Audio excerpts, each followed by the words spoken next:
Tu t'apprêtes à utiliser une mauvaise stratégie et donc un mauvais plan d'action pour lancer ton agence IA. Dans cette vidéo, je vais vous montrer une agence IA qui va faire littéralement 0 € avec le plan d'action que la plupart des gens utilisent et à l'inverse, une agence IA qui, elle, va générer 3000 € de CA plutôt rapidement avec la stratégie que je vais vous présenter. Et d'ailleurs, dans cette vidéo, je vais aussi vous donner finalement une idée complète d'agence IA à lancer avec quel produit, quelle stratégie, quelle façon de communiquer, bref, absolument tout. Mais on va commencer par l'agence IA qui, elle, va générer 0 € de chiffre d'affaires parce qu'elle n'a aucune réelle stratégie business, elle n'a aucune foutue compétence en marketing et en vente. Par contre, elle est parfaitement formée à In8N et à d'autres outils IA/no-code, et ce, depuis des mois. Et justement, parce que l'étape numéro 1 par laquelle elle passe dans son plan d'action, dans le fait de lancer une agence IA, ça va être l'étape de formation. Et donc, elle va passer des mois et des mois et des mois et des mois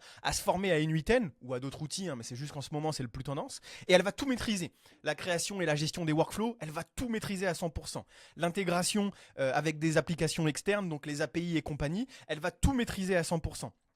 Elle va maîtriser l'entièreté des composantes clés qu'il y a sur N8N. Elle va tout maîtriser à 100%. Les principaux types de nœuds, elle va tout maîtriser à 100%. Et tout ce qui est aspect sécurité et permission, pareil, elle va tout maîtriser à 100%.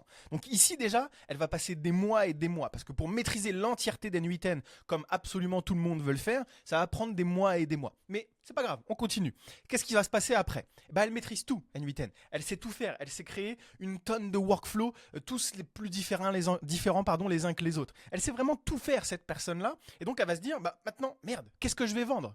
Je sais tout vendre, je sais le vendre à tout le monde, je sais tout faire, ou en tout cas, je suis sur la route pour savoir tout faire, parce que moi, je veux maîtriser, j'ai besoin d'être un expert IA pour aller vendre. Donc, elle va se dire, merde, qu'est-ce que je vais vendre ? Réflexe, elle va aller sur YouTube, que vendre comme automatisation. Et puis elle va trouver un gourou qui va lui dire, tiens, c'est ça qu'il faut vendre. Et donc elle va partir vendre ce truc-là, comme absolument tout le monde. On continue.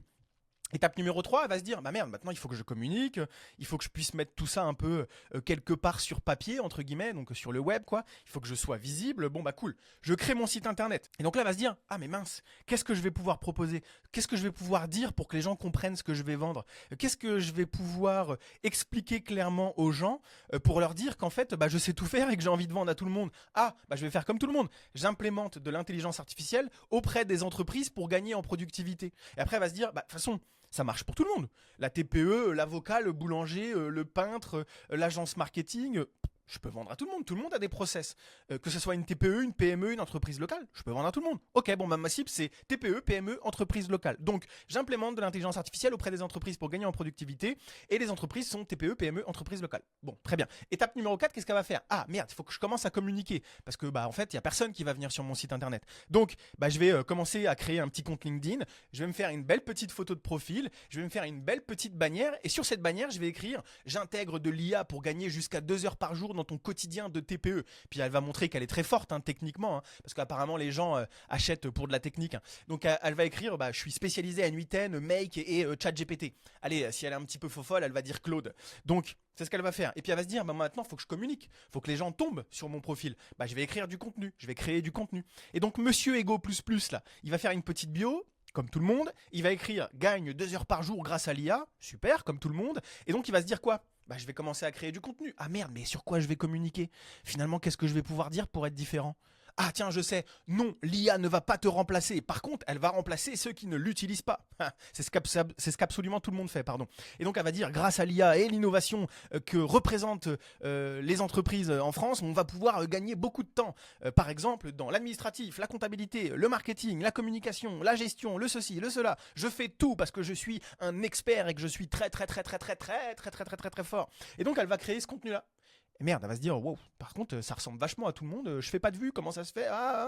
Mais finalement, c'est nul, les agences IA. Bon, après, étape 5, elle va se dire, allez, à la limite, la création de contenu, ça prend toujours un petit peu de temps, j'ai vu ça chez un gourou sur Internet. Donc, elle va se dire, oui, il faut faire du cold mail et du cold call, parce que c'est ça qui marche le mieux. Et donc, qu'est-ce qu'il va faire ? Il va se dire bon bah allez, je vais taper TPE sur Google, je vais aller chercher plein d'adresses mail et puis je vais dire bonjour, nous sommes l'agence Ego IA. On intègre de l'automatisation et de l'IA chez les entreprises comme la vôtre et si vous voulez gagner du temps et augmenter votre chiffre d'affaires, alors on peut se convenir d'un appel de 20 à 30 minutes pour que j'audite votre business et que je vous explique où vous allez pouvoir utiliser l'IA cordialement, monsieur Ego j'ai un cerveau grand comme ça. Ok, super. Et là, dans le cas où elle fait une vente, entre nous, bonne chance, mais dans le cas où elle fait une vente, il va falloir qu'elle délivre, il va falloir qu'elle produise l'automatisation pour aller ensuite l'intégrer chez le client. Et là, elle va se rendre compte d'une chose, l'étape numéro 6, c'est ah, je maîtrise tout N8N. Par contre, lui, ce qu'il m'a demandé, ça nécessite que de maîtriser 10% de la création de workflow. Ah, et puis pour l'intégration des apps, bah ça fait 3 personnes que je fais là en 8 mois. Ça fait 3 personnes que je fais. Et en fait, c'est toujours les mêmes apps qui reviennent. C'est toujours les mêmes API que je dois connecter. C'est toujours les mêmes choses que je dois finalement relier dans mon workflow. Ah, donc je vais utiliser que 5% de ce que j'ai appris. Ah, les composantes clés. À la limite, ça c'est les fondamentaux de N8N. Il faut quand même les maîtriser, qu'on soit bien d'accord. Il y a un moment où il ne faut pas non plus que je sois malhonnête. Mais il faut les maîtriser. Mais bon, après, on va passer sur les types de nœuds. Ok, mon workflow, il ressemble à quoi? Ah merde, je me rends compte que c'est toujours plus ou moins la même chose. Ah bah là, j'ai besoin de maîtriser que 15%. Et puis sur la sécurité et les permissions, je suis parti super loin. Je voulais crypter des données, je voulais faire des trucs de fou. Finalement, il suffit juste de mettre en local pour que ça soit plus ou moins sécurisé. Ah bon bah je maîtrise que 80, j'avais besoin de maîtriser que 80%. Ah merde, ça veut dire que j'ai passé 8 mois à me former pour un truc que finalement je vais pas à 100% exploiter. Ou alors pour que j'exploite tout, il va falloir vraiment que je vende à tout le monde. Et merde, bah comment je vais faire pour vendre à tout le monde encore et encore? Ah putain, bah résultat, qu'est-ce qui va se passer? Bah vous avez perdu juste un maximum de temps. Vous allez juste galérer à communiquer votre proposition de valeur unique. Vous n'avez aucune foutue spécialisation, donc vous n'êtes pas perçu comme quelqu'un de crédible ou comme quelqu'un d'expert, même si vous avez l'impression que vous avez un gros cerveau technique, mais en fait tout le monde s'en fout. Vous ne pourrez jamais vendre à des prix intéressants, et c'est pour ça que vous galérez à vendre, parce qu'on vous a dit que ça valait 5000 balles. Bah oui, ça vaut 5000 balles, mais quand tu as une stratégie intéressante, vous allez devoir faire beaucoup de volume de prospection, parce que je ne sais pas auprès de qui ça va résonner ce message-là, mais il va falloir faire beaucoup de volume. Vous allez devoir créer beaucoup de contenu, ou alors du contenu exceptionnel, et pour ça il faut des compétences en copywriting, en storytelling et compagnie. Donc beaucoup de contenu pour créer une audience. Et bah finalement vous vendez un produit et non pas une transformation. Parce que vous arrivez et vous dites moi j'automatise ton business. Bah ça c'est une prestation ça. C'est pas une transformation. Oui mais t'automatises quoi? C'est comme si j'arrivais dans la rue et que je te disais mec, je peux te faire gagner du temps. Bon bah à la limite, pourquoi pas? Tout le monde a besoin de gagner du temps. Mais explique-moi, tu me fais gagner du temps où? Le matin quand je me lève parce que j'ai du mal à me lever le matin de mon lit? Ah là ça me parle. C'est vrai que moi j'ai du mal à me lever le matin dans mon lit. Ou alors le midi en m'envoyant des plats tout prêts, pardon. Parce que c'est vrai que moi, j'aime pas trop faire la cuisine. Ah, ok, donc si c'est ça, pourquoi pas? Tu m'as l'air d'être calé sur ton sujet. Ou c'est quoi, le soir pour éviter les bouchons? Parce que tu as des techniques dans la ville de Lyon, j'en sais rien, pour trouver des chemins que Waze ne connaît pas? Ah, ok, ça me paraît pas mal. Par contre, si tu m'aides à gagner du temps, moi, je sais pas de quoi tu me parles, mec. Enfin, du temps dans ma journée, elle dure 10 heures, 15 heures, ma journée. Il y a plein de choses à faire pour gagner du temps. Donc qu'est-ce que tu fais concrètement? Bah, c'est exactement le piège dans lequel vous tombez. Alors que l'agence qui fait 3000 euros de chiffre d'affaires, et bah elle a un vrai plan d'action stratégique à suivre. Elle a des vraies compétences en vente, en psychologie et en marketing. Et que vous le vouliez ou non, on est dans un monde capitaliste. C'est triste, je suis bien d'accord avec vous. Mais c'est pas le produit qui fait la différence. C'est votre manière de communiquer. C'est votre manière de montrer au monde votre valeur. C'est pas le produit qui fait la différence. On le sait depuis la nuit des temps. C'est pas celui qui a un meilleur produit qui gagne à la fin, même si, encore une fois, c'est malheureux. C'est celui qui communique le mieux. Ça, vous êtes censé le savoir quand même, normalement. Et par contre, ce mec qui lance une agence et qui va vite faire 3000 euros de chiffre d'affaires, eh ben, il a aucune foutue formation technique. Par contre, il est motivé et tu vas voir que c'est important à la fin et il est très conscient de l'opportunité. Et ce que je te présente là, c'est ce que je fais moi avec mes clients, notamment Hugo qui le 12 juillet, donc il y a littéralement quelques jours, je vous parle pas d'un témoignage qui date d'il y a 6 ans et demi, ben, il a vendu une prestation à 3200 euros de setup, de frais d'installation et 250 euros par mois. Et pareil pour Baptiste, le 15 juillet, donc il y a encore moins de temps, qui a vendu une prestation à 200 euros hors taxe par mois. Donc ce que je vais vous présenter, ça fonctionne. Parce que eux, ils prennent le problème autrement. Étape numéro 1, ils vont se demander à qui on s'adresse, à qui je vais devoir parler. Qu'est-ce que je vais devoir employer comme mot pour capter l'attention de quelqu'un et raisonner au plus profond de lui. Et donc je vais me poser la question, qu'est-ce que j'aime? À qui je veux parler? Qu'est-ce que je connais? Et là, il y a trois façons de faire. Enfin, il y a plusieurs façons de faire, mais il y a trois grands axes sur lesquels il faut réfléchir. Un, soit je me niche d'un point de vue sectoriel. Deux, soit je me niche d'un point de vue fonctionnel. Trois, soit je me niche d'un point de vue situationnel. Qu'est-ce que ça veut dire? Soit je vise les avocats, soit je me spécialise sur la data, soit je me spécialise sur les entreprises qui font plus d'1 million d'euros de chiffre d'affaires. Et après, on va pouvoir faire un mix de tout ça, potentiellement. C'est pas obligatoire, mais moi, c'est ce que je recommande. Et donc, on va se spécialiser sur la data, et ça, c'est l'exemple que je vous donne, et je vais vous expliquer toute la stratégie, donc reste bien jusqu'à la fin de la vidéo. Je vais prendre l'exemple de se spécialiser dans la data, donc traiter de la data, faire quelque chose de la data avec de l'IA et de l'automatisation pour les entreprises qui font plus d'1 million d'euros de chiffre d'affaires. Et donc après, on va se dire, ok, très bien, data, 1 million de chiffre d'affaires, je sais pas quoi, mais finalement, quel problème concrètement on résout? C'est quoi le problème ou le désir que les entreprises que j'ai prévu de cibler ont? Qu'est-ce que je vais devoir leur dire? Sur quoi je vais devoir appuyer? Qu'est-ce que je vais devoir dire pour les projeter dans le temps? Pour leur montrer que ça a de la valeur, tout ça? Et maintenant, il va falloir comprendre sa cible. Donc, il va falloir parler avec elle. Il va falloir regarder ce que la concurrence fait. Il va falloir regarder des avis, écouter des podcasts, regarder dans les groupes Facebook. D'ailleurs, c'est sous-coté. Demander à l'IA, à Grok, à Gemini, à Perplexity. Demander à son réseau. Et on va se rendre compte qu'il y a déjà des concurrents, qu'il y a déjà des gens qui font des choses comme ça. Et pour trouver ce dont il a vraiment besoin. Parce que les gens achètent quand ils ont un besoin, pas parce que c'est innovant et rapide.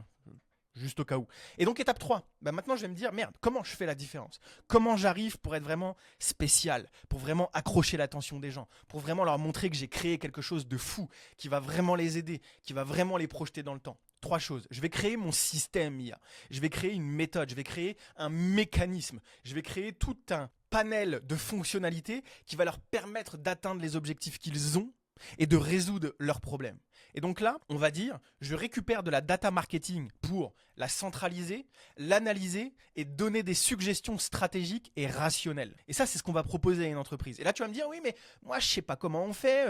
Comme je me suis pas formé techniquement, j'en sais rien de comment ça marche et quel outil on utilise. Et waouh, mais comment on fait techniquement? C'est trop dur. Aïe, aïe, aïe, Simon, merde, il faut que je me forme techniquement. Là, il faut que j'aille passer 8 mois sur un 8N parce que sinon, je me sens pas bien. Putain, les gars, vivez avec votre temps.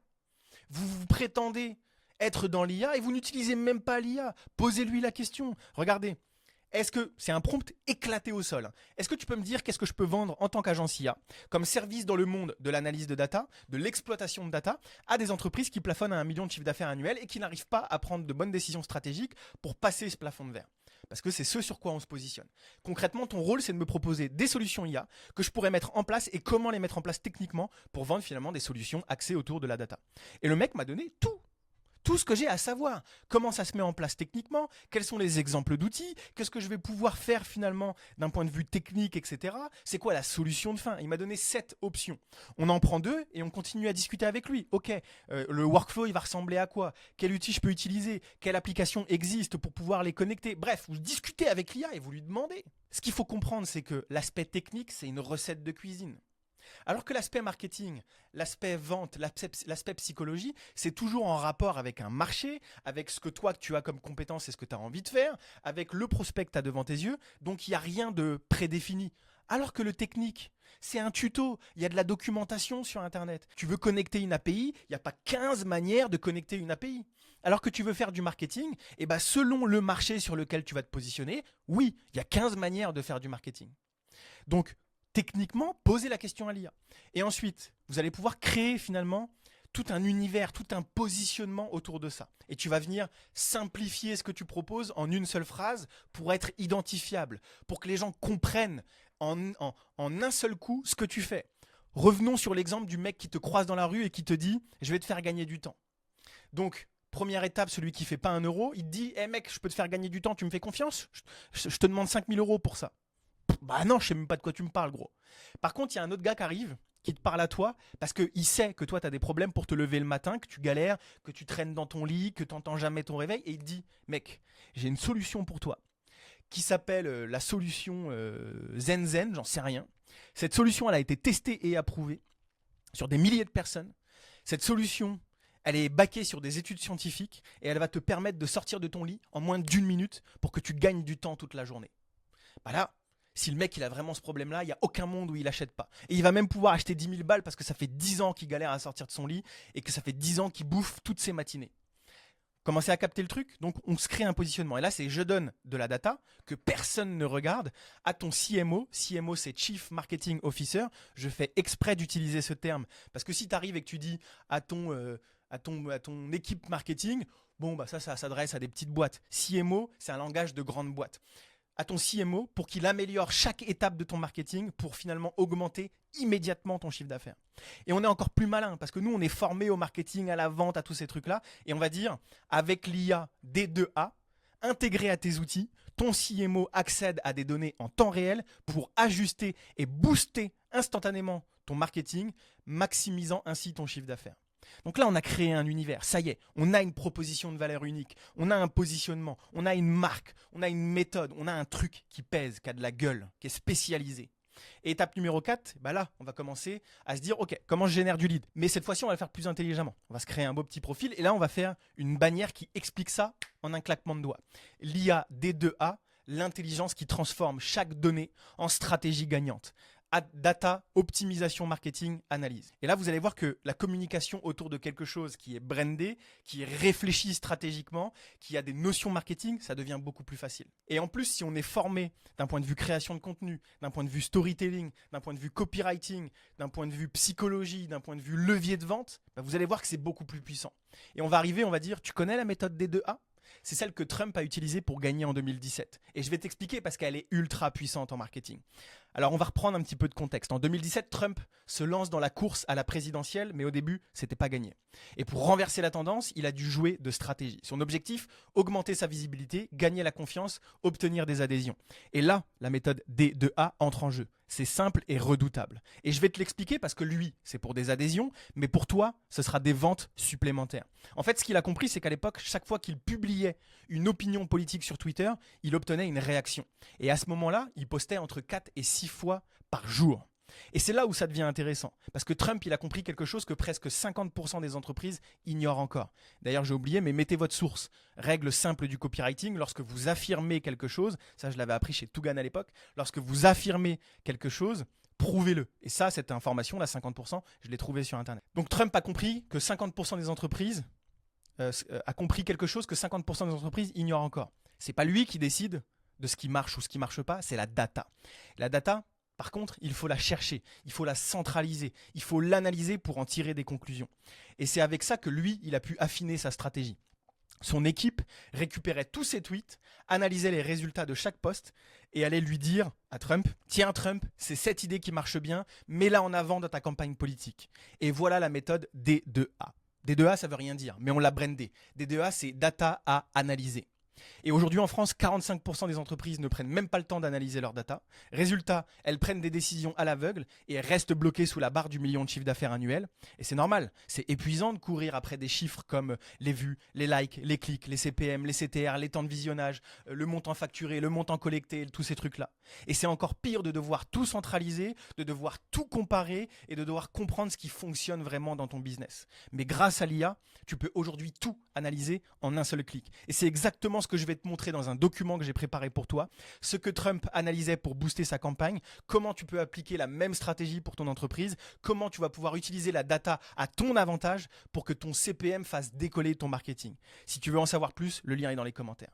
Là, on a quelque chose où il y a un univers, il y a un truc, putain le mec il a bossé. Là, il y a quelque chose. Et en plus, on vient utiliser tous les codes. La méthode D2A, qu'est-ce que c'est? Je suis censé la connaître, c'est Trump qui l'utilise. Élément d'autorité, Trump, ça vient tout de suite poser un contexte auquel le mec il a bossé.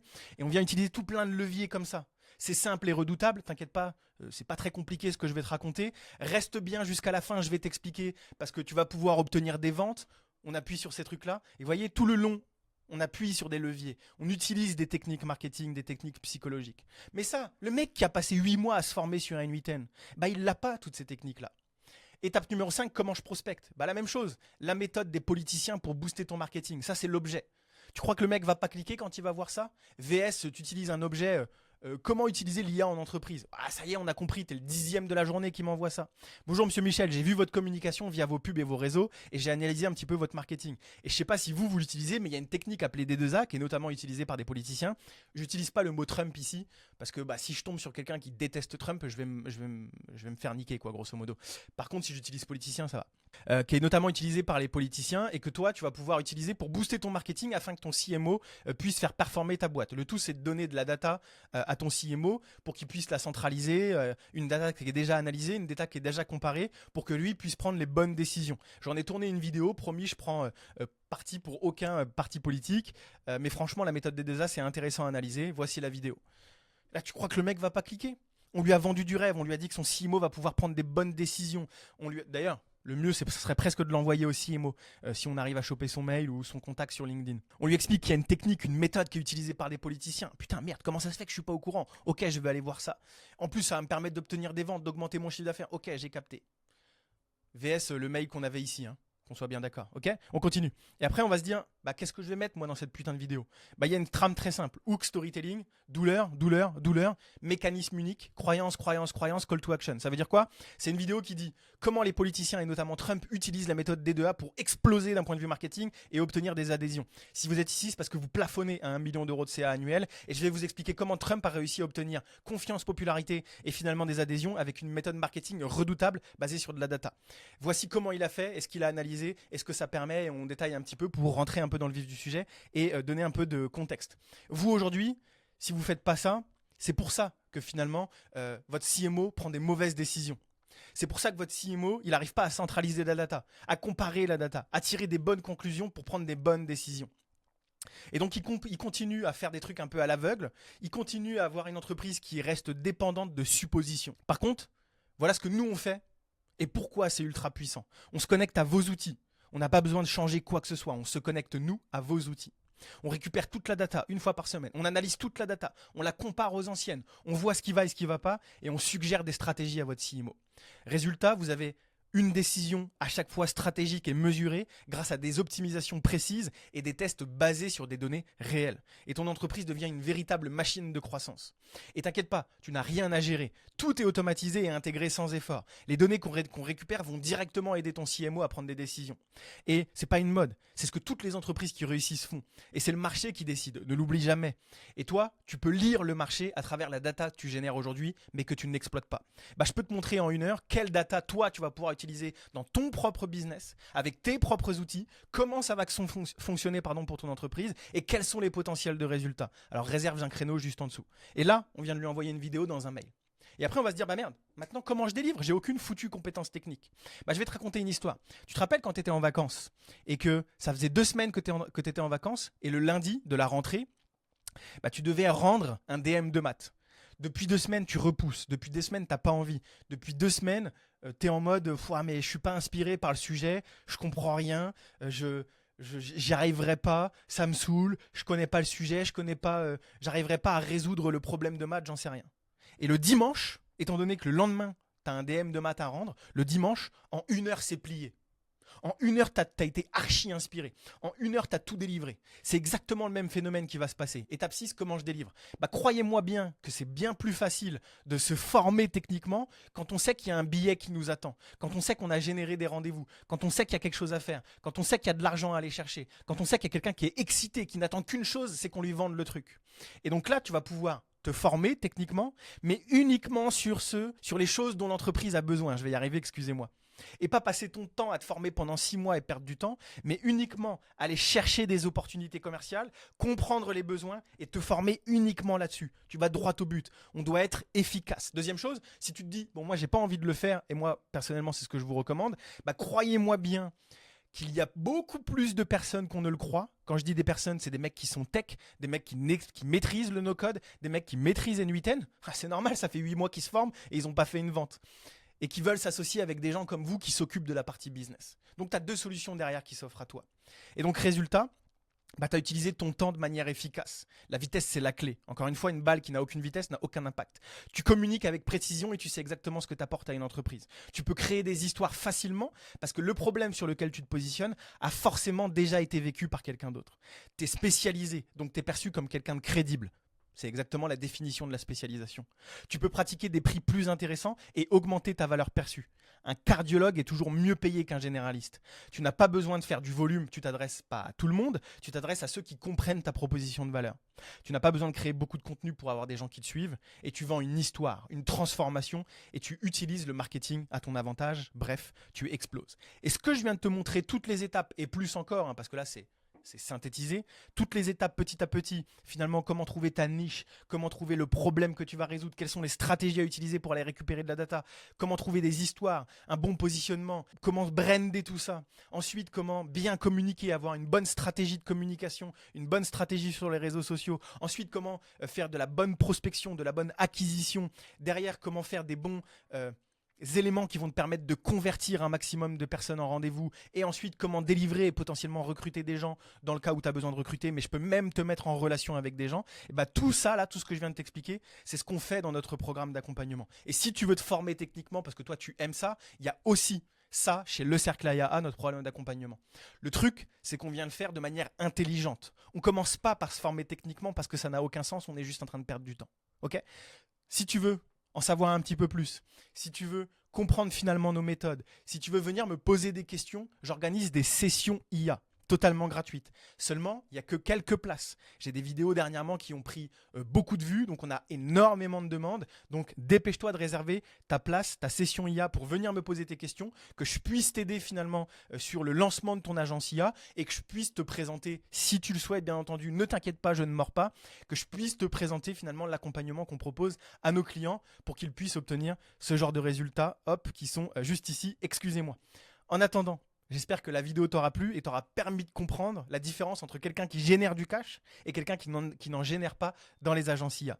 Mets-moi en commentaire ce que t'en penses. Si t'as la moindre question, t'inquiète pas, je lis tout.